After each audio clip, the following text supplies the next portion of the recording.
Easy. Uh-oh. Oh no! So, what kind of car can you get for $1,000? It's one of the most reliable ones. Yes, that's right. You can get this Honda Pilot from 2005. This is my very brand new purchase here. I just bought from over here, from another town over.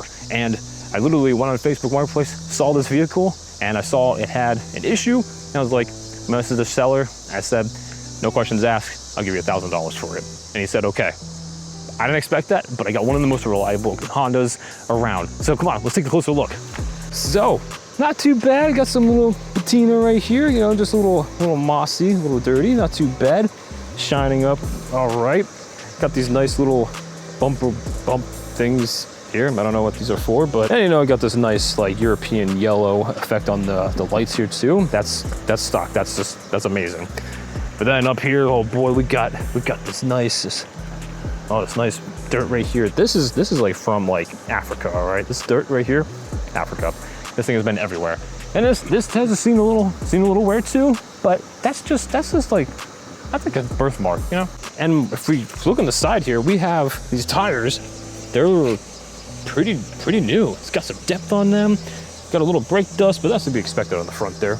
Now, if we come along the side here and everything, clean. From 2005, looks amazing. I don't think this is replaced, but if it is, they've done a good job. But underneath here, there's like no rust at all. Frame is really clean, solid. I was surprised when I came over here and looked at it before the seller got here. Nice, really nice. Let me show you something else. This is where the money is, all right? I saw it and I was like, boom, 10 extra horsepower. Come over here, boom, outdoorsy stickers right here, and Arctic. Same water bottle I have. Telling you what, that's that good stuff right there. Can't beat it. And check out this inside. Okay, let's be real here. Look at the seat. Has some duct tape on here. Well, 191,000 miles. Come on, that's pretty good. And you got a free seat cushion as cover as well. Got like 3 or 4 floor mats right there. It's great. Heated seats on both sides. Yeah. Okay, we're running out of gas actually, and so before we continue on here with everything that's amazing about this thing, we're gonna go with some gas and continue on. So be right back. All right, we just filled up with gas here, but before we go any further, the transmission is so hitting hard. But King Bowling, you know, that guy. Came in clutch with this scanner. So, taking a deep dive, look into here. She wasn't happy. She was definitely, oh, there it is. Yay, it lights up. So I paused it right away because we got a lot of codes, but a lot of this could just be because I was sitting for a while. So we're gonna go into automatic transmission. There we go. Third pressure, circuit high.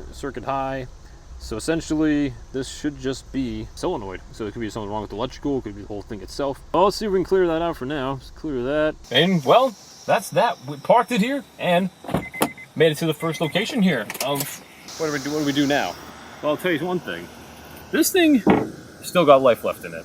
Definitely has a lot of pep, and get up and go engine is very nice. Transmission, not so nice. Boy, it does not like third gear at all. And what I had to do is keep it in second gear from start to end. And you know, we're pushing like 40 miles an hour, about 3,000 RPM. Held up just fine, but I can tell she's definitely a little sore there. But no matter. What we're gonna do next is we're gonna go ahead and investigate and see what we have to do for this. But I already know what we're gonna do. Transmission filter, seals. We got the solenoid C for the third gear on this, and then we'll replace all that. We're probably gonna do 3 and 3 fluid change as well with accurate OEM fluid, actually Honda OEM fluid, my bad. And that should probably help us out a lot. Once we get it running for a little while and get the solenoids clean, the whole system cleaned up, I think it's gonna run really well. So let's go ahead and jump to that right now. And day 2, we are back with the vehicle, and we're gonna go ahead and do some more troubleshooting. I'm gonna see if we can run some actuation tests on these solenoids to see which one exactly is going wrong. We already ordered a part for it, so we just have to figure out which one it is, then we kind of go from there. So I'm gonna pop into this, see what we got. Also, it's been a day. It still cranks over. I like this car a lot. So everyone, we're going into the actuation test here. So we got the solenoid A, B, C, all that good stuff. So we're gonna try just about everything here. I'm gonna have my helper here help me out. All right. Do you hear that click though? Yeah, I hear that thing. Yeah, I hear the click too. Nice. All right. We're gonna keep working down the list here of the solenoids and see which ones click or don't click. So we hear letter B going now too. C. Then I'll push. Okay. Tests conclude that all the actuators actually click and tick. So there could be a couple other things to check out. We had to check for bad fluid, too much fluid, or too little fluid. So I'm going to go ahead and do that right now while it's cool, and then maybe I'll warm it up and see what the level is then after that, because you kind of have to do both to kind of figure out where you're really at here. But I still want to replace that actuator because the actual filter inside, there's a fine comb in there that's inside and could be clogged and dirty as well. So it could be a number of these things. Still going to replace it, but I still just want to confirm what this really is. All right, going in for check the trans fluid here. Let's see what we get. At the end there, it looks a little suspicious to me. Does seem pretty suspicious actually. Actually, that looks pretty dirty. Let's see here a little bit, a little dirty, and it's got some black in there. So definitely know the fluid is dirty. We are back with the pilot, and we are going to go ahead and replace the solenoid number C. Wait, number? No, letter C. That is it. I'm going to say 3, but it's third gear. So what do we got to do? Well, we already tested it with my scan tool to figure out which solenoid is which and test them out. They worked and functioned, right? You get the idea. But we have to go back and figure out and just make sure which one it is. I think I know what it is. It should be brown cable and the plug. But I also want to make sure. And so we're going to go ahead, hook up the battery, hook up the scan tool once again, and then actuate some things just to see what this solenoid C is all about. Now, of course, we know we tested it and it works. Very suspicious. Could be very clogged or something like that. But we got to go ahead and try to move this car out of here before Monday. I got 2 days to get this done. And so we got to hop to it. Hopefully, this shouldn't be too bad. Give you a in-depth look here, what we have to go. So if you're in front of the engine right here, I'm going to take my little guide here. Go right down front, underneath the starter.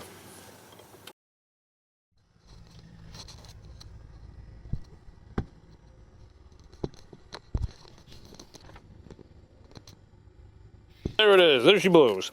Brown. Should be the bottom one. So that's what we're going to go find out. Okay. So visually expecting it looks pretty good, but we never know. So I'm going to do some more tests here. Just rolling out the good old red, not so red carpet for my work. What we're going to do is I'm going to actuate this. Then I'm going to have my hand down below. I'm just going to feel what is actually moving. Oh, wait. Found it. So A is on top. Yep, found it. Suspicion is confirmed. The bottom one is it. Because I can feel it and I can hear it. Good. It almost does seem a little weaker though in the sound, but good. Okay, we got that. Let's go ahead and take this back apart. We'll just move the battery. And then let's just jump right into this and we're going to go ahead and get that out of there. Alright. Who's ready to see what we got? Looks nasty. So we can see that's the filter in there. Who knows? Could be clogged up. This is it. Everything is back together for the most part. Oh, will she start? Yeah. She should start. We can't really say that, but will she drive? All right, start her up. Cranks like a champ, man. It's awesome. So I'm gonna go ahead and shift through the gears real quick. Reverse. Ooh. She still likes to think about that. Dang, okay, it shifted smooth. Okay, it shifted smooth, but it didn't, and now it's flashing again. Alright. High RPMs, okay. Oh! Uh-oh. Oh, I don't think she's happy. Come on, baby. Probably crappy fluid, full of junk, man. Ooh. I feel the struggle a little bit. Okay, now it's, I don't know what it's in. And now we're like fourth or something. The RPMs are super low. We're not going fast at all. Interesting. We're cruising. Accelerate? Okay. Turn off the car. And put it back in drive. Shift it good. Here we go. Okay. Going up the small hill first. It's hanging. It'll hang. Come on, baby. Don't do something weird.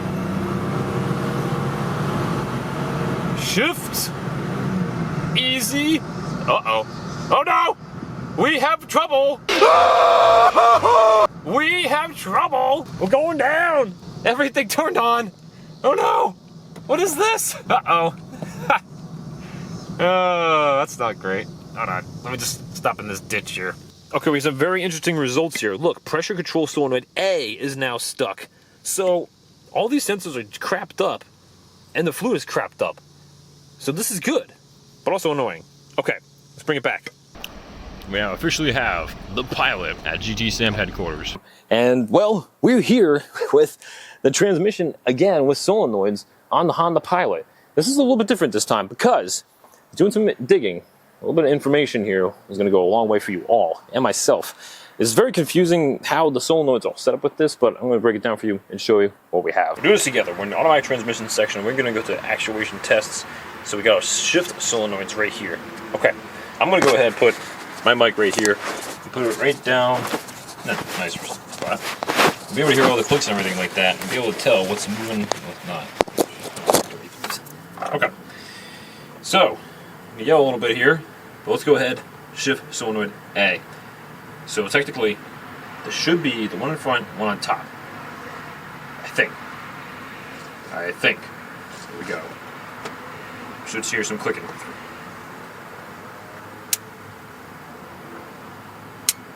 We got B. That's on the top there. Yep, it's clicking. And again.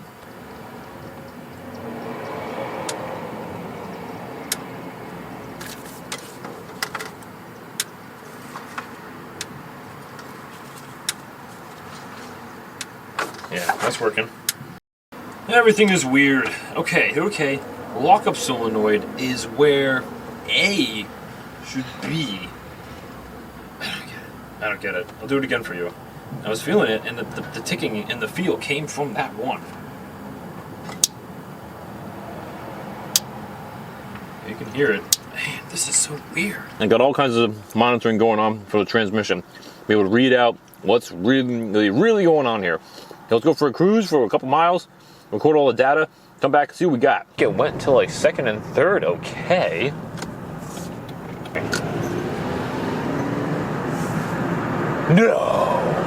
No way. No, that can't be right. No. First gear, good pulling. Here we go, just normal acceleration. Yo, second. Come on, baby, don't do this. Kind of third, better, a little hesitation, and then fourth and fifth. Yo, what? No way. D is flashing, but doesn't really matter because, wow, we got some smoother shifts.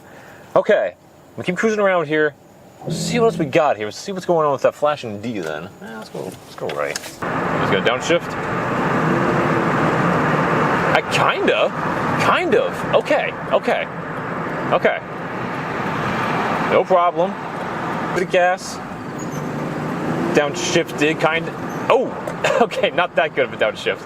All right, let's not get too ahead of ourselves here. All right. We're kind of making headway here. Still, we have the D flashing. And well, let's see if the check engine light came on. No check engine light, so that's good. But we're into codes. We have ones that are kind of coming up here soon, and we're able to tell some small things, but one major thing is that it says third gear pressure switch high voltage. So first off, I have to locate that one because the pressure switches on an accurate TL are completely different and separate than the solenoids. These are all on the side. These little things, you plug in. Obviously could be bad. I need to locate them. I'm sure they're on the side of the transmission here. I just have to look it up and look at a diagram. But it says the circuit's high and it's not functioning properly, and that would make sense. So we'll have to check that out next. But I think we got good headway though, because we didn't get any actual solenoids for like A, B, or C or anything like that. This is good. We're making progress. I like this. Now we just got to go ahead and get these pressure solenoids taken care of. But guys, you gotta wait till next time because that is it for tonight. Thank you so much for watching. If you enjoyed this video, make sure you leave a thumbs up right there and make sure you leave a comment down below if you have any questions or comments or just really like the video. Drop something down below. And also make sure you subscribe for more content coming your way quite like this and much more. And guys, thank you so much for watching. This is GTSam. I'm gonna catch you next time.